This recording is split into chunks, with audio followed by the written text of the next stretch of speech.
Hello friends, welcome to this new lesson. आज जो हम टॉपिक पढ़ेंगे तो वो दो टॉपिक पढ़ेंगे। एक है हमारा डोनर नंबर और दूसरा है हमारा एक्सेप्टर नंबर। तो डोनर नंबर और एक्सेप्टर नंबर दोनों ये किस यूज़ में आते हैं? ये आपको बेसिसिटी और एसिडिटी मेजर करने के काम में आते हैं। मतलब कोई भी लिविस एसिड कितना एसिड है, क्योंकि एसिडिटी को कंपेयर करना पड़ता है कि कौन सा लिविस एसिड कितना स्ट्रांग है, कौन सी लिविस बेस कितनी स्ट्रांग है। तो ये हम उसको मेज़र करते हैं। तो ये डोनर नंबर और एक्सेप्टर नंबर वही काम में आते हैं। तो ध्यान रखना, ए फॉर एसिड, तो ये जो एक्सेप्टर नंबर होगा वो क्या मेज़र करवाएगा? लुइस एसिड की स्ट्रेंथ मेजर करवाएगा। अभी हम पढ़ेंगे इसका पूरा। जितना एक्सेप्टर नंबर ज़्यादा होगा उतना लुइस एसिड क्या होगा? स्ट्रांग होगा। डोनर नंबर अगर ये एसिड है तो ये बेस होगा। ठीक है, तो दोनों ही जो थे आपके वो मेनली दूसरे साइंटिस्ट भी थे, पर मेनली ये जो ग्यूटमैन या कुछ आप और प्रोनाउंस करते हो तो इन्होंने ही मेन उसको डिस्कवर किया है। अभी पहले देखते हैं डोनर नंबर क्या है। देखो डोनर नंबर क्या है कि एक हमने, क्योंकि हम बेस को मेज़र कर रहे हैं तो हमारे पास एक स्टैंडर्ड एसिड होना चाहिए, या यूँ कहें स्टैंडर्ड लिविस एसिड होना चाहिए। तो इस केस में हमारा स्टैंडर्ड लिविस एसिड क्या है? SbCl5 antimony pentachloride. ये हमारा क्या है? स्टैंडर्ड लिविस एसिड है। अब क्या होगा, देखो कि जैसे ये हमारे पास कोई भी लिविस बेस है और हमारा ये है SbCl5, तो आपने पढ़ी होंगी exothermic reaction, endothermic reaction. Exothermic में हीट निकलती है, एंडोथर्मिक में हीट एब्जॉर्ब होती है। आप कोई भी रिएक्शन, अगर कोई एक्सोथर्मिक रिएक्शन है, आप उसको किसी बीकर में करोगे तो आप देखोगे कि वो बीकर गर्म हो गया है। Why? Because the reaction was exothermic. और एंडोथर्मिक में हीट एब्जॉर्ब होती है। तो ये जो रिएक्शन है ना, एसिड और बेस मिलते हैं तो वो होती है एक्सोथर्मिक रिएक्शन। तो यहाँ पे हम क्या मेजर करते हैं? हम मेजर करते हैं कि हीट कितनी निकली। तो जो हीट हम मेजर करते हैं वो कितनी निकली, जितनी ज़्यादा हीट निकलेगी उतना ही जो एडक्ट बनेगा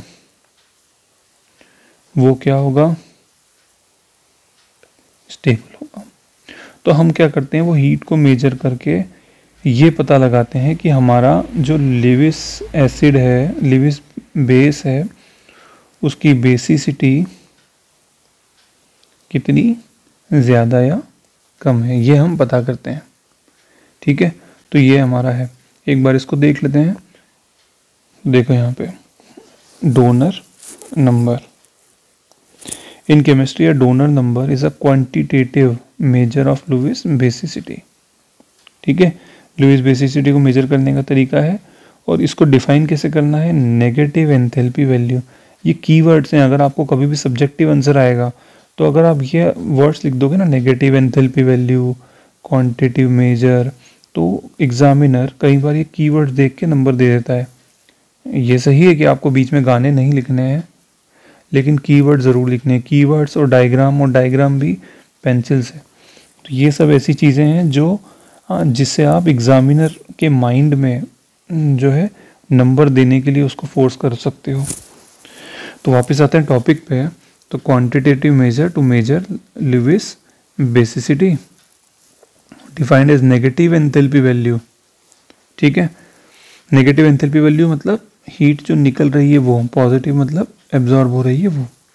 1:1 एडक्ट फॉर्मेशन किसके बीच में? लिविस बेस और हमारा स्टैंडर्ड लिविस एसिड SbCl5। ठीक है, यूनिट्स क्या है इसकी? किलो कैलोरीज पर मोल। तो शुरू से ही यही मेजर होती है, तो इसको यही यूज़ करते हैं। कुछ एग्जांपल्स देखते हैं। मैंने आपको बताया ग्यूटमैन ने डिस्कवर किया था। ईयर याद रखने की ज़रूरत नहीं है, रख पाओ तो अच्छा है। तो यहाँ 5 लिखे हुए हैं। आपको एग्जाम्पल अगर 3 भी लिख दोगे तो बहुत हैं सब्जेक्टिव में। तो देखो 14.1, 17, सबसे ज़्यादा जो हीट निकली, देखो यहाँ पे नेगेटिव नहीं लगा हुआ है, लेकिन उसका मतलब यही है कि हीट निकली है।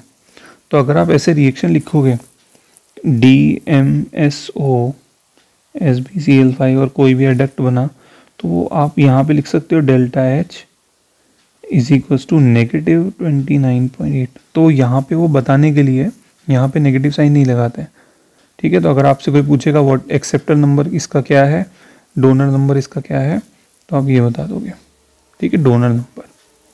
तो ये इस तरह से आंसर आ जाता है आपका किलो कैलोरीज पर मोल, ठीक है। तो ये हमारा क्या हो गया, ये हमने पढ़ लिया हमारा डोनर नंबर। अब हम देखेंगे एक्सेप्टर नंबर। अब देखो एक्सेप्टर नंबर क्या होता है। तो मैंने आपको बताया एक्सेप्टर नंबर में हम क्या मेजर करते हैं, लिविस एसिडिटी, लिविस एसिड्स की स्ट्रेंथ मेजर करते हैं, सिंपल बोलें तो। तो इसमें क्या होता है, एक केमिकल यूज होता है जिसको हम बोलते हैं TEPO, टेपो। ट्राई इसको बोलते हैं आपका ट्राइथाइल फॉस्फाइन ऑक्साइड। तो ये इस तरह से होता है, ट्राइथाइल फॉस्फीन ऑक्साइड। तो यहाँ पे इसके जैसे लोन पेयर होता है, ये डोनेट करता है, तो ये इसीलिए ये क्या है ये बेस है, because it is donating electron. तो ये इस तरह से स्ट्रक्चर होता है ट्राइफिनाइल फॉस्फाइन ऑक्साइड का। फास्फोरस 3 इथाइल ग्रुप रहते हैं यहाँ पे, इसको इस तरह से शो कर दो। क्यों शो किया मैंने, CH2 CH3 होता है, तो ये इस तरह से आप इसको शो कर सकते हो। ये लोन पेयर है, यहाँ पे जो होता है ये डोनेट करता है, इसकी डोनर साइट है, ये क्या है, डोनर साइट। तो यहाँ से डोनेट करता है। अब होता क्या है कि ये जो फॉस्फोरस है, यहाँ पे आप एक नया टर्म सुनोगे 31P NMR। तो न्यूक्लियर मैग्नेटिक रिजोनेंस आपने शायद UG लेवल पे पढ़ी होगी, तो अभी आपको इसको भी पढ़ना है। तो अभी के लिए आप सिर्फ ये ध्यान रखो कि NMR होता है और इसमें सिग्नल्स हम लेते हैं, स्पेक्ट्रम पूरा ऐसे ऐसे ऐसे पूरा स्पेक्ट्रम आता है। होता क्या है कि ये जो आपकी यहाँ पे लिविस बेस है, ये ऑक्सीजन डोनर साइड, तो यहाँ पे आके क्या जुड़ेगा, ऑब्वियसली कोई लिविस एसिड ही जुड़ेगा। तो जब ये लिविस एसिड जुड़ता है, तो अगर तो ये वीक होता है, तो जो इसका सिग्नल है, अगर वीक होता है तो जो इसका सिग्नल होता है वो शील्डेड रीजन में मिलता है। अब शील्डेड रीजन क्या होता है, जब डेल की वैल्यू कम हो, और अगर ये अगर आपका लिविस एसिड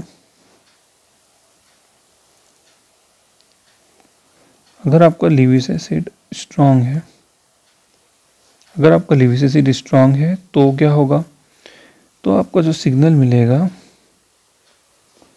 वो डी शील्ड रीजन में मिलेगा, तो दूर मिलेगा। आप अभी के लिए इतना ध्यान रखो, आप जब NMR पढ़ोगे तो आपको और क्लियर हो जाएगा। सिग्नल मिल गया, उसके बाद हम एक फॉर्मूला लगाते हैं, उसमें उस सिग्नल की वैल्यू को पुट करते हैं और हमारा क्या आ जाता है, एक्सेप्टर नंबर आ जाता है, ठीक है। ये हो गया। तो आप ये देखो एक्सेप्टर नंबर क्या है, Lewis acid to assess the Lewis acidity of molecular species. Assess करना मतलब मेजर करना। क्या यूज करते हैं, ट्राइफिनाइल फॉस्फाइन ऑक्साइड टेपो is used as a probe molecule and systems are evaluated by 31P NMR spectroscopy। किसने डिस्कवर किया था, तो वही महाशय हैं जिन्होंने डोनर नंबर भी किया था। लिविस बेस है आपकी क्या, ट्राइथाइल फॉस्फाइन ऑक्साइड, और उसकी जो इंट्रैक्शन होती है लिविस एसिड की साइड से, वो क्या करती है, वो आपकी डी शील्डिंग करती है, किसमें, एडजेसेंट फॉस्फोरस एटम में, ठीक है। तो गुटमन ने एक्सेप्टर नंबर को कैसे डिस्क्राइब किया, उसने बताया कि जो वीक लिविस एसिड होते हैं आपके, उसके अंदर डेल की वैल्यू कितनी आती है, 41 आती है। और जो स्ट्रॉन्ग लिविस एसिड होते हैं जैसे कि आपका SbCl5, उसमें डेल की वैल्यू 86.1 ppm आती है और उसके लिए एक्सेप्टर नंबर आता है 100। अब ये एक्सेप्टर नंबर देखो, एक फॉर्मूला लगाना पड़ेगा, सिंपल फार्मूला 2.21 मल्टीप्लाई बाय जो आपकी वैल्यू आई, किसकी वैल्यू, सैंपल की, उसमें से 41.0 माइनस करना है। सिंपल है, ठीक है। तो आप इसको एक एग्जांपल यहाँ देख सकते हो, देखो 2.21 उसमें आप मल्टीप्लाई कर दो। तो इसमें आप चेक कर सकते हो कि जैसे यहाँ पे जब 86.1 होती है तो एक्सेप्टर नंबर 100 आता है, तो हम यहाँ निकालते हैं। तो फॉर्मूला क्या है, 2.21 है। उसके बाद हमारा डेल सैंपल कितना है, 86.1 है और हमको 41.0 से माइनस करना है। तो जब आप ये सॉल्व करोगे तो ये कितना आएगा, 1, 5 एंड 4, 2.21। तो ये जो अराउंड आएगा ना आपका, ये 99 पॉइंट समथिंग आएगा, तो वो 100 मानते हैं उसको हम, ठीक है। तो ये स्केल है एक्सेप्टर नंबर 100, और आपका जो ये लो वाला हो जाएगा यहाँ पे, तो ये भी आप निकाल सकते हो। तो ये 41 0 हो जाएगा, तो 0 हो जाएगा, ठीक है। इसको आप 0 निकालोगे तो ये एक्सेप्टर नंबर की रेंज है। देखो एक बहुत बढ़िया एग्जांपल है बोरॉन ट्रायलाइट्स का। तो आपको पता है BF3 एक लिविस एसिड है, फ्लोरीन, क्लोरीन, ब्रोमीन, आयोडीन। तो हम क्या करते हैं, अलग अलग ऐसे लेते हैं। अब आप मुझे ये बताओ कि इन सब में से सबसे स्ट्रॉन्ग लिविस एसिड कौन सा है। तो सबसे स्ट्रॉन्ग लिविस एसिड है आपका ये। तो ये क्यों है, देखो मैं बता देता हूँ। लिविस एसिडिटी का मतलब क्या होता है, इलेक्ट्रॉन एक्सेप्ट करना। तो यहाँ पे ये B है आपका, और इसकी शेप होती है ट्राइगोनल प्लेनर।